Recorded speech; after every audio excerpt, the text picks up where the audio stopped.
Hit story में आपका स्वागत है।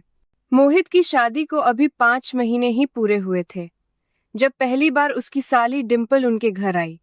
नेहा की छोटी बहन डिम्पल उम्र संगीत 23 साल गांव की थी, लेकिन पिछले 2 साल से लखनऊ में बीए कर रही थी। हॉस्टल में रहती थी। गांव की हवा पानी का असर था कि रंग गेहूं साफ था, हंठ गुलाबी, आंखें बड़ी बड़ी काजल वाली, और जब हंसती तो गालों में 2 छोटे छोटे गड्ढे पड़ जाते। उस दिन वो पीले रंग की सूट सलवार में थी। दुपट्टा इतना पतला कि हवा के झोंके से उड़ता रहता और कंधे से बार बार सरक जाता। बैग कंधे पर लटकाया, हाथ कंधे पर लटकाया, मैं एक छोटा सा पर्स और मुस्कान ऐसी कि घर में घुसते ही पूरा माहौल हल्का हो गया। घर में उस वक्त सिर्फ मोहित और नेहा थे। मम्मी पापा और छोटा भाई शुभम किसी रिश्तेदार के यहाँ गए थे। नेहा ने दरवाजा खोला तो डिम्पल चीखी, दीदी, और गले लग गई। नेहा ने हंसते हुए पीठ थपथपाई। अरे पागल, इतना जोर से मत चिपक, मेरी सांस रुक जाएगी। फिर पीछे मुड़ी और बोली, मोहित, देखो कौन आया है। मोहित ड्राइंग रूम में सोफे पर बैठा अखबार पढ़ रहा था। ऊपर देखा तो एक पल को नजर ठिठक गई। डिम्पल ने हाथ जोड़कर नमस्ते किया। जीजू जी नमस्ते, आवाज में हल्की सी शरारत। मोहित ने अखबार नीचे रखा, मुस्कुराया। आजा डिम्पल, कैसा रहा सफर। पर डिम्पल ने बैग नीचे रखा, दुपट्टा फिर सरका। उसने जल्दी से ठीक किया और बोली, बस से जीजू, 4 घंटे लगे, बहुत गर्मी है ना। कहते हुए पर्स से रुमाल निकाला और गले पर फेरा। गला चमक रहा था। मोहित ने नजर हटाई और बोला, बैठ, मैं पानी लाता हूँ। नेहा किचन में चाय बनाने चली गई। डिम्पल सोफे पर बैठी रही, पैर ऊपर चढ़ाकर घुटने तक सलवार ऊपर सरक गई थी। वो इधर उधर देख रही थी। जीजू, आपका घर बहुत अच्छा है, दीदी ने सजावट की, लेकिन देखकर मजा आया।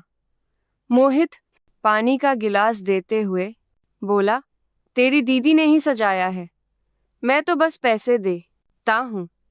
डिम्पल हंसती, हाय दीदी, कितनी लकी है। संगीत, मेरा वाला जो आएगा ना, उससे मैं पूरा घर सजवाऊंगी। मैं तो कहती हूँ मेरे वाला भी आप जैसा ही हो। और आंख मारी। चाय पीते वक्त नेहा और डिम्पल आपस में हंसती बोलती रही।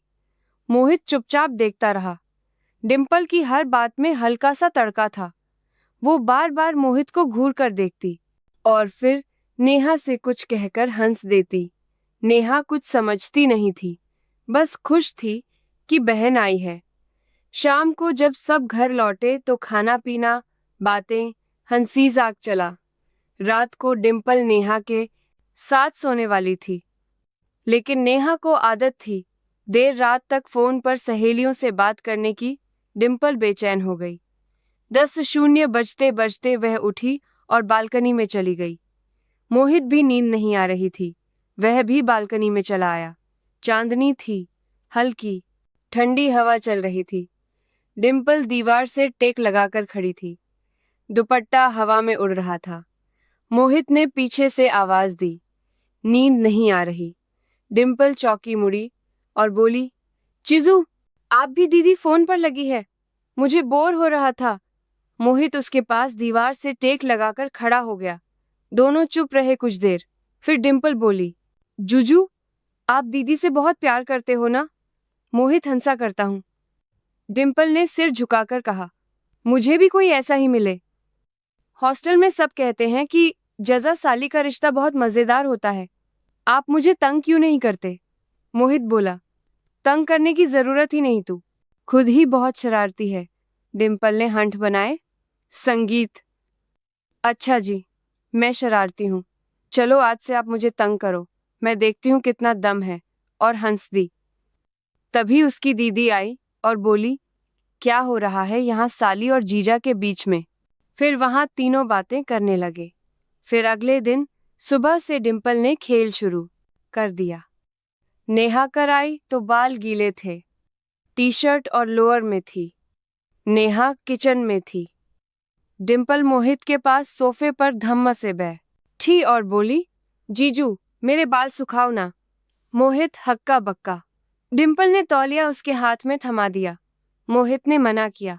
अरे तू खुद कर ले। डिम्पल बोली, नहीं जीजू, घर में मम्मी ही सुखाती थी, अब आप हो ना, और पीठ उसकी तरफ कर ली। मोहित बोला, अपनी दीदी को ही बोल देना। डिम्पल ने कहा, नहीं जीजू, वो काम में व्यस्त है, मुझे आपसे इसलिए सुखाने हैं, मुझे नहीं पता। फिर मोहित ने हार मान ली और तौलिया से हल्के हल्के बाल सुखाने लगा। डिम्पल की गर्दन पर पानी की बूंदें चमक रही थी। वो बीच बीच में पीछे मुड़कर देखती और मुस्कुराती। नेहा किचन से चिल्लाई, डिम्पल नाश्ता तैयार है। डिम्पल ने मोहित के कान में फुसफुसाया। संगीत जीजू दीदी को पता चला तो डांटेंगी, और हंसते हुए भाग गई। दिन भर वो मोहित के आसपास ही मंडराती रही। कभी चाय बनाने के बहाने किचन में आ जाती, कभी टीवी का रिमोट छीन लेती, कभी फोन में गाना लगाकर मोहित से डांस करने को कहती। रोहित हंसता रहता, लेकिन अंदर से थोड़ा बेचैन भी था। डिम्पल की हर हरकत में कुछ ऐसा था जो दिल की धड़कन बढ़ा देता। शाम को नेहा और मम्मी पापा फिर कहीं गए। घर में सिर्फ मोहित, डिम्पल और शुभम थे। शुभम 10वीं में था। अपना कमरा बंद करके पढ़ने बैठ गया। डिम्पल बोर हो गई। वो मोहित के कमरे में आई और बोली, जीजू, आपके पास लैपटॉप है ना, कोई अच्छी मूवी चला दो।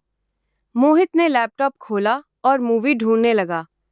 डिम्पल बेड पर लेट गई, तकिया लगाकर। जीजू, यहाँ बैठकर देखते हैं, सोफा बहुत दूर है। मोहित हिचकिचाया, फिर बेड के किनारे पर बैठ गया। मूवी शुरू हुई। जब वी मेट मूवी के बीच में डिम्पल ने अचानक मोहित का हाथ पकड़ लिया। जीजू, गीत जैसी लड़की आपको मिली होती तो। रोहित ने हाथ नहीं छुड़ाया, बस बोला, तेरी दीदी से अच्छी कोई नहीं। डिम्पल चुप हो गई। फिर वो नखरे के साथ बोली, नहीं, मेरी दीदी से ज्यादा मैं अच्छी हूं। फिर मूवी खत्म हुई तो वह उठी। नहीं बोली, जीजू, मुझे नींद आ रही है, आप लाइट बंद कर दो। मोहित ने लाइट बंद की, लेकिन खुद उठकर सोफे पर चला गया। डिम्पल बेड पर ही सो गई। मोहित देर देर तक सो नहीं पाया। फिर अगले 11-12 दिन ऐसे ही बीते। डिम्पल दिन भर शरारतें करती। मोहित उसे डांटता समझाता, लेकिन मन ही मन मजा भी लेता। नेहा को कुछ शक नहीं हुआ। वो खुश थी कि उसकी बहन और पति में इतना अच्छा बन रहा है। फिर एक रात 11:00 के करीब डिम्पल मोहित के कमरे में आई। नेहा अपने काम के सिलसिले में कहीं बाहर गई हुई थी 2 दिन के लिए। डिम्पल रोते हुए आई। मोहित घबरा गया। क्या हुआ डिम्पल? वो बेड पर बैठ गई और रोने लगी। चूजू, मेरा बॉयफ्रेंड, वो मुझे छोड़कर चला गया, उसने किसी और को पसंद कर लिया। मोहित उसके पास बैठ गया, कंधे पर हाथ रखा। अरे पागल, रो मत, वो तेरे लायक नहीं था। डिम्पल उसके कंधे पर सिर रखकर और जोर से रोने लगी। मोहित ने उसे चुप कराने के लिए पीठ पर हाथ फेरा। डिम्पल ने अचानक उसे गले लगा लिया। मोहित का दिल जोर से धड़का। वो भी उसे हल्के से गले लगाए रहा। कुछ देर बाद डिम्पल ने सिर उठाया, आंसुओं से भरी आंखों से मोहित को देखा और बोली, चिजू, आप बहुत अच्छे हो। फिर अपना सिर फिर उसके सीने पर रख दिया। मोहित ने उसे धीरे से अलग किया। बस डिम्पल, अब सो जा, सब ठीक हो जाएगा। डिम्पल चुपचाप उठी और अपने कमरे में चली गई। उस रात मोहित को नींद नहीं आई। उसे लगा कि वह गलत रास्ते पर जा रहा है। अगले दिन से डिम्पल बिल्कुल बदल गई। न शरारत, न हंसी शाख, बस चुपचाप रहती। मोहित को बुरा लगने लगा। एक दिन उसने डिम्पल को बालकनी में बुलाया और कहा, डिम्पल, जो हुआ सो हुआ। तेरा बॉयफ्रेंड तेरे काबिल नहीं था। तू उसकी टेंशन मत ले, तुझे और कोई अच्छा मिल जाएगा। डिम्पल ने कहा, नहीं जीजू, आप जैसा कोई नहीं मिल रहा। मोहित ने कहा, मिल जाएगा पगली, तू चिंता मत कर। डिम्पल ने आंखों में आंसू भरकर सिर हिलाया। जी जो, मुझे माफ कर दो, मैंने बहुत गलत किया आपके साथ। संगीत, मेरे पास और कोई नहीं है दुख सुख बांटने के लिए। नेहा दीदी तो मुझे गुस्से होती अगर यह बात मैं उन्हें बताती तो। मैं संगीत बस अकेलापन महसूस कर रही थी। आपने मुझे कभी गलत नहीं समझा, इसलिए मैंने हद पार कर दी। मोहित ने उसके सिर पर हाथ रखा। कोई बात नहीं, अब मुस्कुरा। डिम्पल मुस्कुराई। उस दिन से दोनों के बीच एक गजब की दोस्ती हो गई। अब ना कोई शरारत, ना कोई डर, बस साफ सुथरा रिश्ता। फिर डिम्पल छुट्टियां खत्म करके हॉस्टल वापस चली गई। जाते वक्त मोहित ने उसे गले लगाया और कहा, पढ़ाई अच्छे से करना और कोई भी तकलीफ हो तो मुझे फोन करना। डिम्पल की आंखें भर आई। जीजू, आप मेरे सबसे अच्छे दोस्त हो। फिर महीनों तक फोन पर बातें होती रही। डिम्पल ने अपना ब्रेकअप भुला दिया, नई जिंदगी शुरू की। मोहित और नेहा की जिंदगी भी अच्छी चल रही थी। 1 साल बाद डिम्पल की शादी तय हो गई। लड़का कनाडा में सेटल था। डिम्पल को पहले तो गुस्सा आया, फिर मोहित से बात की। मोहित ने बहुत समझाया, देख डिम्पल, माँ बाप की बात मान ले, वो तेरे लिए अच्छा ही सोच रहे हैं और तू इतनी समझदार है कि जहां भी जाएगी खुश रहेगी। फिर शादी का दिन आया। डिम्पल दुल्हन बनी थी, इतनी सुंदर कि देखते ही बनता था। विदाई के वक्त वो मोहित के पास आई, गले लगी और कान में बोली, मोहित, तुमने मुझे सही रास्ता दिखाया। मैं हमेशा तुम्हारी छोटी बहन की तरह रहूंगी। मोहित की आंखें भी भर आई। शादी के बाद डिम्पल कनाडा चली गई। व्हाट्सएप पर बातें होती रही। 3 साल बाद उसने अपनी बेटी की फोटो भेजी। मोहित और नेहा बहुत खुश हुए। नेहा बोली, देख हमारी डिम्पल माँ बन गई। फिर 5 साल बाद डिम्पल अपनी बेटी रूही के साथ भारत आई। एयरपोर्ट पर रोहित उसे लेने गया। डिम्पल अब पूरी औरत लग रही थी, लेकिन आंखों में वही शरारत थी। उसने रोहित को गले लगाया और बोल, ई मोहित, तू बिल्कुल नहीं बदला, अभी भी उतना ही हैंडसम है। मोहित हंसा, और तू अभी भी उतनी ही पागल है। रूही ने पूछा, मम्मा ये अंकल कौन है? डिम्पल मुस्कुराई, ये तेरे मामा नहीं, तेरे सबसे प्यारे मामू हैं और मेरे सबसे अच्छे दोस्त। घर पहुंचे तो नेहा और डिम्पल गले मिलकर रोने लगी। रात को सब बालकनी में बैठे थे।